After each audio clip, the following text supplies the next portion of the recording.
भूत बंगला और जंगल का खजाना। एक जंगल था, एक टूटा फूटा पुराना बंगला और एक रहस्य जिसे सिर्फ सबसे बहादुर ही ढूंढ सकते थे।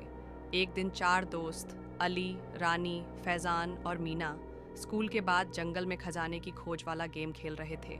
तभी मीना बोली, मेरी दादी कहती थी कि इस जंगल के बीच में एक भूतों वाला बंगला है जिसमें सुनहरा खजाना छुपा है। अली हंसते हुए बोला, खजाना भूतों ने रखा है? कहानी जैसी बात लग रही है। रानी बोली, कहानी हो या नहीं, चलो देखते हैं, डर किसे लगता है। सबने हाँ किया और जंगल के अंदर की तरफ बढ़ गए। थोड़ी देर चलने के बाद उन्हें सच में एक पुराना सा वीरान बंगला दिखा। दरवाज़ा खुद ब खुद चरमराता हुआ खुला, जैसे वो उन्हें बुला रहा हो। अंदर गए तो ठंडी हवा चल रही थी। दीवारों पर धूल भरी पुरानी पेंटिंग्स थीं और छत से बेलें लटक रही थीं। अचानक दरवाज़ा ज़ोर से बंद हो गया।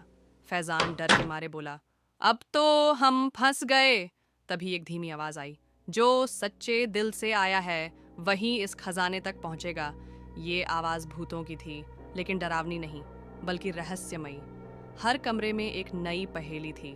कहीं दीवारें हिलती थीं, कहीं आवाज़ें आती थीं, कहीं पूरा कमरा घूमने लगता था। लेकिन बच्चों ने हार नहीं मानी। उन्होंने दोस्ती, समझदारी और हिम्मत से हर चुनौती पार की। आखिर में वे एक बड़े से हॉल में पहुंचे, जहां एक चमकता हुआ संदूक रखा था। भूत सामने आए और बोले, तुमने बहादुरी, ईमानदारी और दिल से खेला, ये खजाना अब तुम्हारा है। संदूक खुला। उसमें सोना नहीं था, बल्कि चमचमाते मोती जैसी किताबें और एक जादुई पत्थर था जो अंधेरे में रोशनी करता था। बच्चों ने वो खजाना घर ले लिया, लेकिन असली इनाम था उनकी कमाल की एडवेंचर स्टोरी और कुछ नए भूत दोस्त।